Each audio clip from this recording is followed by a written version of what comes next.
안녕하세요, 비아토입니다. 오늘은 지난번 영상에 이어서 베이스에 관한 거를 좀 알아보려고 해요. 지난번 영상에 제가 설명을 드렸던 건 염색약 안에 들어있는 색소에 따라서 색깔이 다르게 표현이 될 수 있다는 걸 보여드린 영상이었고요. 오늘은 그것보다 조금은 더 근본적인 내가 원하는 색깔이 안 나오는 가장 큰 이유 중에 하나인 베이스에 관해서 알아보려고 합니다. 염색은 복잡하게 생각하면 끝도 없이 너무 복잡하고요. 간단하게 생각을 하면 한없이 간단한 게 염색이에요. 되게 단순하지만 알고 적용을 하는 것과 그냥 모르고 막무가내로 하는 거랑은 엄청난 차이가 있으니까요. 염색 시술 중에 가장 큰 컴플레인 중에 하나가 손님이 원하는 컬러 비슷하게도 안 나왔을 경우예요. 레드를 원했는데 레드 오렌지 같은 색깔이라도 나왔으면 괜찮은데 갈색인 경우, 바이올렛을 원했는데 갈색이 나오는 경우, 우리가 베이스를 제대로 이해를 하지 못하고 시술한 결과물이라고 생각을 하시면 될 것 같아요.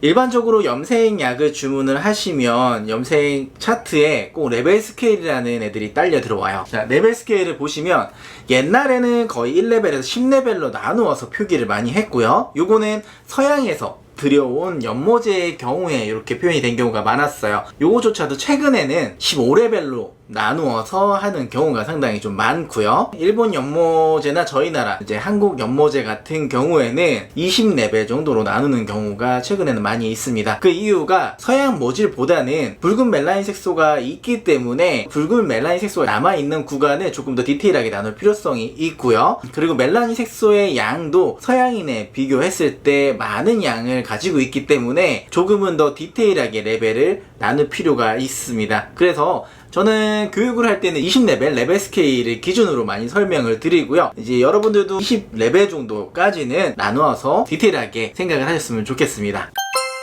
자, 우리가 생각하는 그림 그리는 것과 동일하다고 생각을 하시면 될 것 같습니다. 모발을 도화지라고 생각을 하시면 되고요. 우리가 사용하는 염색약은 물감이라고 생각을 하시면 돼요. 모발 안에 남아있는 색소와 내가 넣어주는 색깔이 합쳐져서 표현이 된다라고 생각을 하시면 될 것 같습니다. 일반적인 백지 도화지에는 내가 그려서 넣어주는 색깔이 모두 다 표현이 되겠지만은 갈색 종이거나 까만 종이 같은 경우에는 내가 아무리 색깔을 넣어도 내가 원하는 색깔이 그대로 표현되기는 상당히 어렵겠죠. 그 베이스를 나타내는 게 이 레벨 스케일이라고 생각을 하시면 될 것 같아요. 갈색 종이에도 색깔을 진하게 표현을 할 수 있는 방법이 있기는 하죠. 채도를 엄청 많이 넣어주는 거예요. 그러면 물론 갈색이 약간은 섞이긴 하겠지만은 내가 원하는 색깔을 조금은 표현을 할 수는 있겠죠. 내가 눈으로 봐서는 어느 정도 베이스인지 확실하게 보기는 힘들어요. 그래서 지금 손님이 가지고 있는 모발이 어느 정도의 베이스인지, 이전에 염색 이력은 없는지 다 체크를 하시고 상담을 하시는 시간이 상당히 중요합니다. 저 같은 경우는 상담하는 시간을 30분 정도는 충분히 가져가는 편입니다. 손님들도 잘 기억을 못 하거든요. 거의 2-3년 전에 했던 머리 기억하시나요?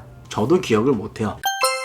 자, 일단은 버진 모인 경우에는 머리 안에 어느 정도의 색소가 남아있는지 가늠을 할 수가 있어요. 어떻게 알 수 있냐면 먼저 염색을 통해서 멜라닌 색소가 파괴되는 순서를 보면은요, 푸른 색소가 가장 먼저 파괴가 되고요, 그 다음에 레드 색소, 그 다음에 노란 색소가 최종적으로 남게 됩니다. 거의 끝까지 남아있는 색소가 노란색이에요. 평균적으로 보면은 1에서 4레벨까지는 푸른 멜라닌 색소가 상당히 좀 남아있다라고 얘기를 하고요, 여기서 8레벨까지는 붉은 멜라닌 색소도 남아있다라고 얘기를 합니다. 9레벨 이상 되는 시점부터는 노란 멜라닌 색소만 존재한다고 생각을 하시면 될 것 같아요. 노란 색소가 많이 있냐 적게 있냐에 따라서 옐로우 구간과 페일 옐로우 구간으로 나누는데, 이 페일 옐로우가 되는 구간은 최소 18레벨 이상이고요. 좀 어느 정도 확실한 백모 같은 느낌을 표현하고 싶다라고 하면 19레벨 정도 되는 베이스가 되어야만 그런 컬러가 표현이 가능은 합니다.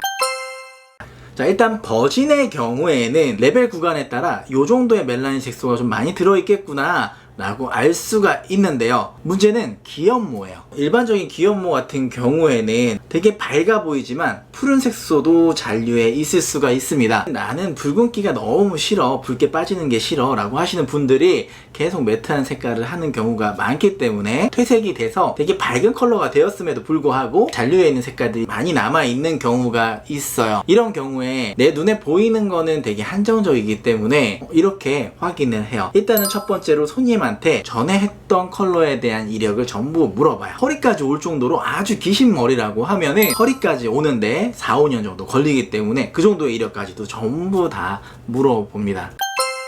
어쨌든 염색은 이제 데이터예요. 내가 가지고 있는 염색약이 어느 정도 베이스에 어떤 컬러가 들어갔을 때 어떤 색깔을 내는지 반복적인 작업을 통해서 데이터를 많이 모으는 게 제일 중요한 것이죠. 내가 사용하는 연모제에 어떤 색깔을 넣어야 될지에 대해서도 좀 고민을 해보시면 상당히 좋을 것 같아요. 레벨 스케일의 베이스는 이렇게 되어 있고 이 안에 어떤 멜라닌 색소가 잔류해 있는지는 여기 안에서는 크게 다르지 않게 적용이 되니까요. 이 색깔 안에 내가 색깔을 끄집어 넣어서 색깔을 표현한다라고 생각을 하시면 될 것 같아요. 두 가지 색깔이 조합이 됐을 때 어떤 컬러를 표현을 하는지 여러 가지 데이터를 많이 만드시기를 바랍니다.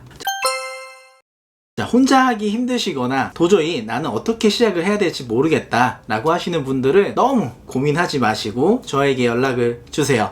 지금 하고 있는 이런 이론 말고도 가서 이제 교육을 해드리는 이런 새로운 컨텐츠도 조금 많이 기획을 하고 있으니까요. 교육이 필요하신 분들도 연락을 주세요. 제가 아는 거에 한해서 최대한 도움을 드리도록 하겠습니다. 자, 꿈이 있으면 노력이고 꿈이 없으면 노동이라고 합니다. 여러분들은 모두 노동을 하지 마시고 노력을 하셔서 한 단계 한 단계 발전해 나가셨으면 좋겠습니다.